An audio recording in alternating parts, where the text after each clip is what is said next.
अरे नको कस, थोडं दूध घेस तू. मस्त केशर वेलची घालून करतो दूध. आजवर काहीच कौतुक झालं नाही तुझं माझ्याकडून.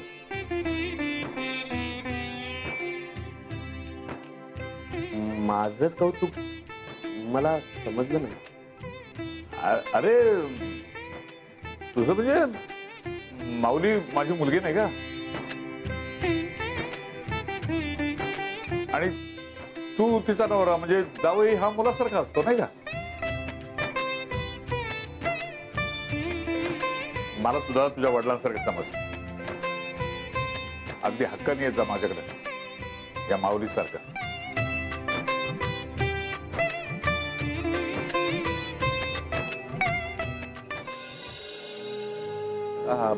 हा, मी आता निघू का? ऑफिसला जायचंय. अरे थोडं बस ना. पुन्हा येशील ना? हो हो येईन ना. कधी? उद्या येशील? खरंच ये. मी मुलाला सुट्टी देतो.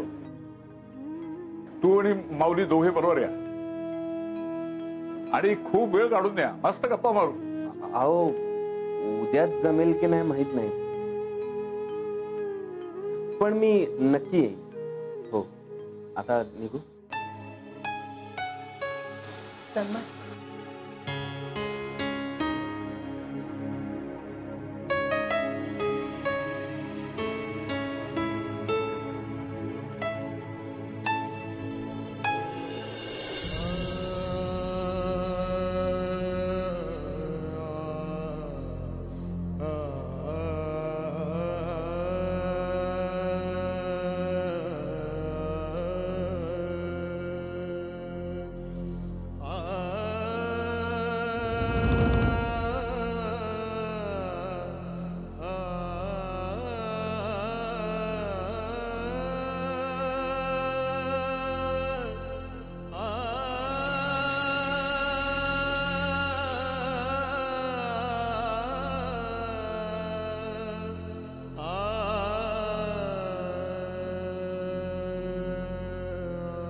येशील परत?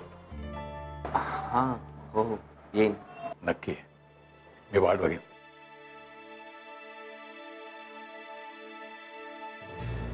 वाट बघतो. येतो.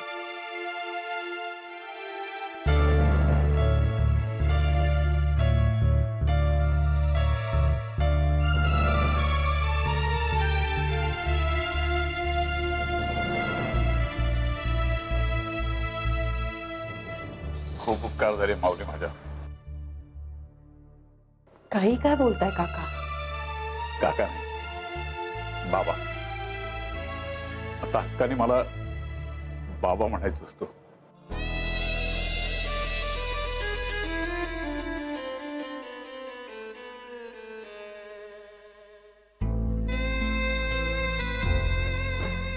खूप बरं वाटलं तन्मयला भेटून. खरं तर खूप बोलायचं होतं त्याच्याशी,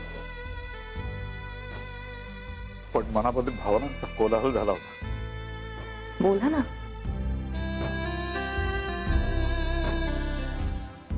एक मागू तुमच्याकडे. काय? पुन्हा घेऊन याल त्याला माझ्यासाठी? नक्की घेऊन ये, लवकरच.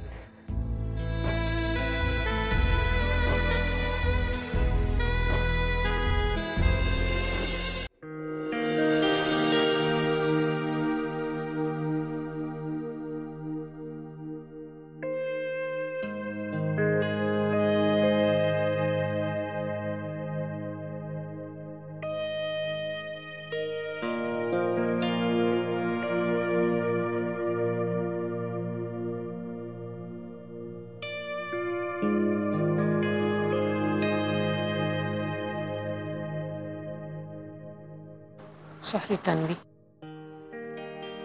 चुकलं माझं. आई, अगं तू कशाला सॉरी म्हणतेय? मीच हा विषय काढायला नको होता, पण मला जे वाटलं ते मी बोलले. त्यात काही चुकलं का माझं? नाही, तू तुझ्या जागी बरोबरच आहेस. पण मला एक सांग, आई म्हणून किंवा पालक म्हणून मी कुठे कमी पडले ग? म्हणून तुला वडिलांची एवढी उणीव भासली?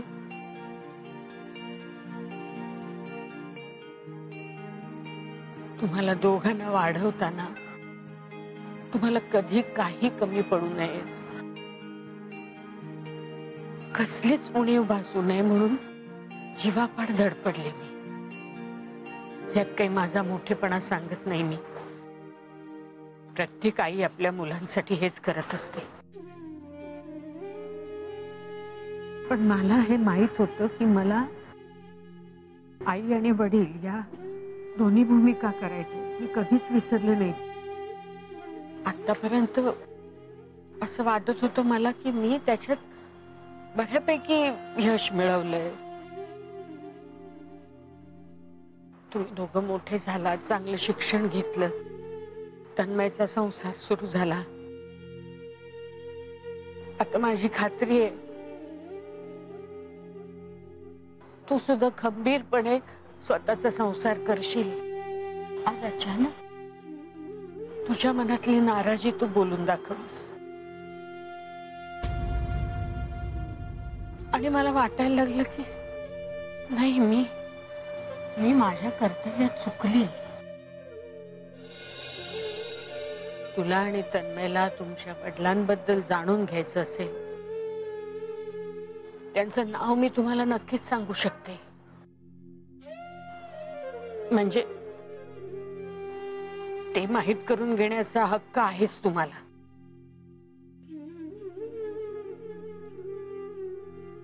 पण एक लक्षात ठेव, तुम्हाला दोघांना आई किंवा वडील यापैकी एकाचीच निवड करावी लागेल.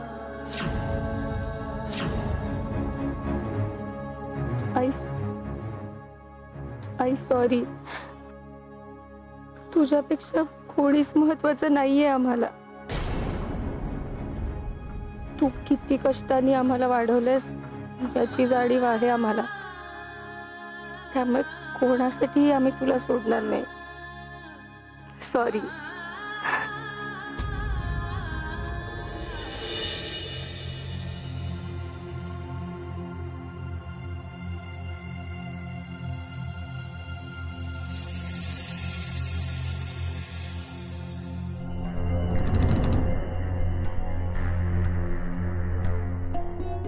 ताई, मी आत्ताच घेतलाय फोन हातात.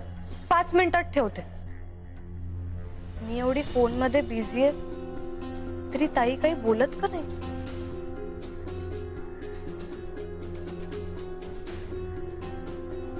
काय करू काहीच कळत नाहीये मला. जे करते ते चूक आहे की बरोबर? हा सगळ्यातून मार्ग कसा काढणार आहे मी? आईंना कसं समजू, त्यांनाशी कसं बोलू? या सगळ्या गोष्टी मी कोणाशी स्पष्टपणे बोलू शकत नाही. हा विषय एवढा सेन्सिटिव्ह आहे की. ताई, हा काय ग? बरी आहेस ना? हो, मी बरी आहे. असं का विचारतेस? मला काय झालंय? अगं, मी मगासपासून मोबाईल मध्ये बिझी आहे तर तू मला काहीच बोलत नाहीयेस त्यावरून. ताई, नक्की काय झालंय सांग मला. आणि तू अशी स्वतःशी कधीपासून बोलायला लागलीस? म्हणजे कोणी जर बोलत असेल तर तूच त्यांना समजावतेस ना की एकटं बोलू नका, फुटफुटू नका, मनात काही ठेवू नका, सगळं शेअर करा. मग काही नाही गप्पू, आज ना मला अत्तूची खूप आठवण येते.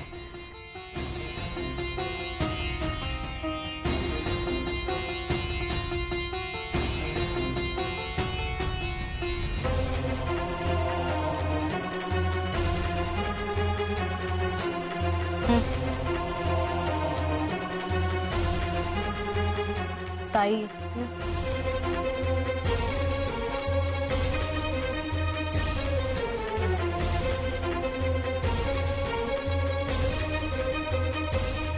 ताई, तुला आत्तूची आठवण येते म्हणजे तुझ्या मनात मोठं वादळ चालू आहे हे कळतंय मला.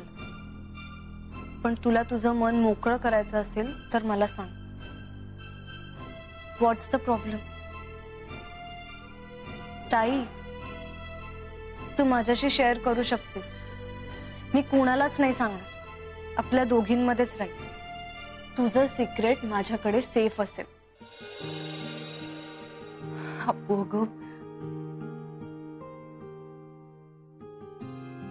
काही नाही, मला अगदी सहज आपल्या आत्तूची आठवण आली. बरं, हे जे काय मोबाईलवर चालू आहे ना गेम खेळणं, ते कंटिन्यू कर, पण फक्त 10 मिनिटं. त्यानंतर अभ्यासाला बसायचं. आलेच.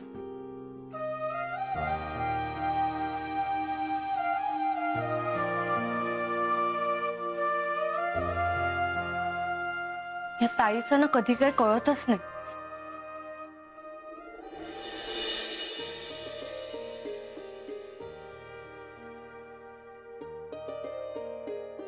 कुठे ठेवलंय आरोहीने पीठ? अगं तन्वी, काय ग, काय शोधतेस? अगं काही नाही, मी पिठाचा डबा शोधतेय. तो काय, तो तिथे आहे. कशाला हवाय तुला? काय तू काय करतेस? खीरपुरी. खीरपुरी का? म्हणजे आज काही सण नाहीये किंवा वाढदिवस कोणाचा नाही ना? काय ना, आज मी माझ्या आईला दुखावलंय, त्यामुळे आज तिच्या आवडीचा बेत खीरपुरी करायचं ठरवलं. समजूतदार झाली लेक माझी. कर कर खीरपुरी कर. आई, पण एक मदत करशील? काय बोल? अगं, पुरीसाठी लागणारं ते टिपिकल घट्ट पीठ तू भिजवतेस ना, ते मला नाही जमणार. तू भिजवून देशील? देते देते. मी पीठ भिजवते, तर थोड्या मिरच्या चिरून दे मला. मिरच्या कशाला लागतायत? नुसती खीरपुरी करायची का? त्याच्याबरोबर जरा झणझणीत चटणी, बटाटा भाजी वगैरे असा सागर संगीत बेत करूया. हो चालेल.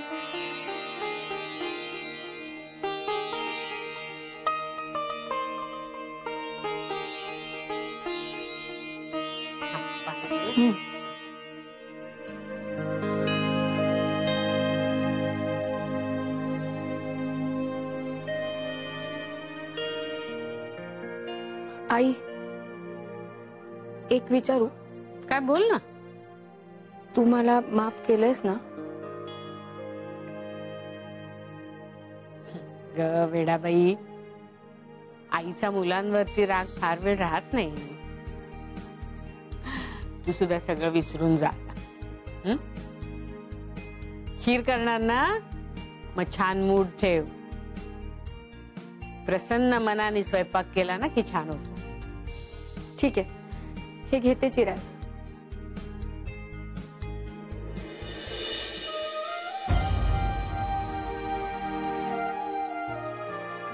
नाही, मला असं दुबळं पडून नाही चालणार. मला शांतच राहावं लागणार आहे, तरच यातून मार्ग निघेल.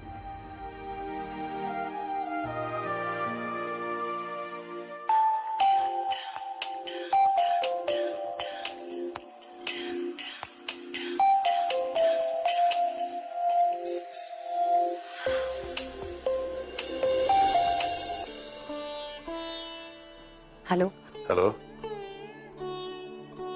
आरोही बाळा, कशीस तू? मी बरी आहे, पण तुमच्या आवाजाला काय झालंय? तब्येत बरी आहे ना तुमची? नाही, शरीराला काय झालं नाही, मन जरा हळू झालं एवढंच. काय उतरत्या वयात ना मुलांची खूप उणी भासते असं म्हणतात. माझ्या बाबतीत जरा विचित्रच घडले. दोन्ही मुलं जवळ असून लांब आहेत. खूप वाटतं त्यांच्यावर गप्पा माराव्यात, एखादी मैफिल रंगवावी, त्यांना आडवा हात मारावा जेवणावर. अवघड आहे, शक्यच नाही ते. मनातल्या सगळ्या इच्छा मनातच जिरून जात आहेत. एकदा वाटतं की सरळ सरळ वत्सलाकडे जाऊन तिची माफी मागत,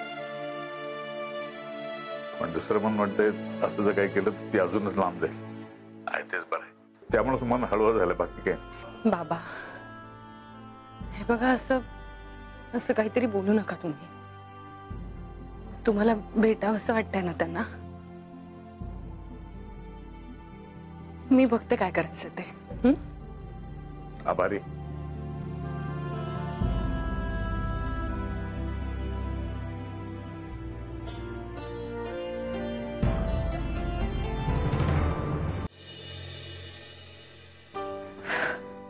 आई झाली भाजीची तयारी करून.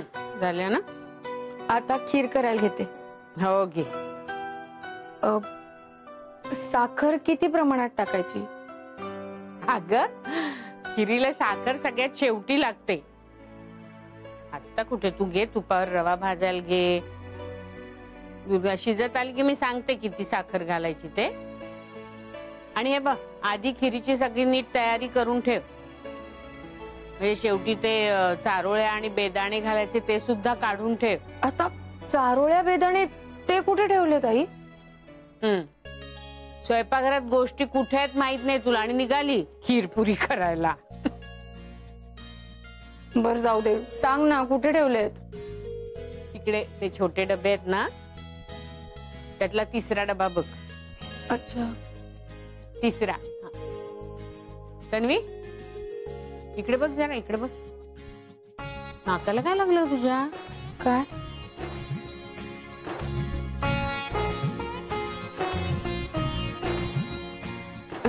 ए माझे हात मिरचीच आहेत ना, तूच काढ. नाहीतर म्हणशील हिच्या नाकाला लगेच मिरच्या झोपतात म्हणून. वा वा वा, चांगला आहे विनोद. हे गेलं. अगं बाई, पीठ लागलं तुझ्या हातात. म्हणजे इकडे ते पुसायला गेले ना आई, तर ते पीठच लागलं. अगं अगं बाई, इकडे पण लागलं ग. काय करतेस आई? अगं इथे पीठ लागलं, इथे लागलं, इथे लागलं, सगळीकडे कसं बाई पीठ लागलं तुझ्या? वा वा वा, क्या सीन आहे. काय करतेस? अर्पिता, अजिबात शूटिंग करू नकोस हा. कसली जोकर दिसतेस तू. हे थांब, मी ना ही क्लिप आता जिजूलाच पाठवते. अगं असं काही करायचं नाही. असं थांब अर्पिता, थांब. ए खीर करत होतीस ना? अर्पिता प्लीज फोन दे. अजिबात येणार नाही. असं नको करू. घे घे घे. Sorry sorry. अरे अरे अप्पू अप्पू अप्पू, काय काय दंगा चाललाय? अरे तिला सांग मला फोन हवाय. अप्पू काय चाललंय तुझं? काय त्रास देतेस? दे बघू तिला तिचा. मला ना मस्त व्हिडिओ मिळालाय, मी जिजूला पाठवतेच आहे, तुला पण पाठवते. नाही नाही असं नको करू प्लीज. काय चाललंय तुमचं? असं काय करताय दोघी? नाही मला दे फोन. आता बघ मी कसा व्हिडिओ व्हायरल करते. आरोही अगं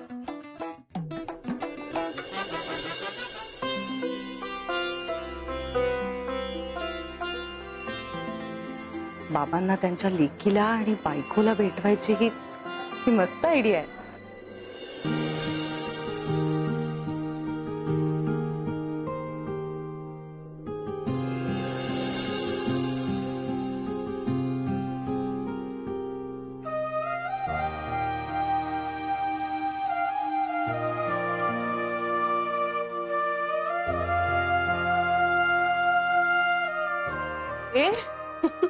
केवढा दंगा चालू आहे बाहेर. खरंच त्या दोघी म्हणजे ना लहानच आहेत अजून. असू दे ग, करू देत मस्ती. काय आहे, तन्वीला मैत्रीण भेटलीये ना म्हणून चालू आहे त्यांची मस्ती. आई, तन्मय सुद्धा लहानपणी एवढाच मस्तीखोर होता? तन्मय अर्थातच. तन्वीची काहीतरी बारीक सारीक खोडी काढायचा आणि पळून जायचा. मग तन्वी त्याला मारायला धावायची मागे. आता गेली ना धावत तशीच. पण मग दोघांपैकी म्हणजे तन्मय आणि तन्वीपैकी जास्त खोडकर कोण होतं? अगदी तसंच नाही, दोघही समजूतदार होती, पण हा तन्वी जास्त समजूतदार होती, हे मात्र खरं आहे.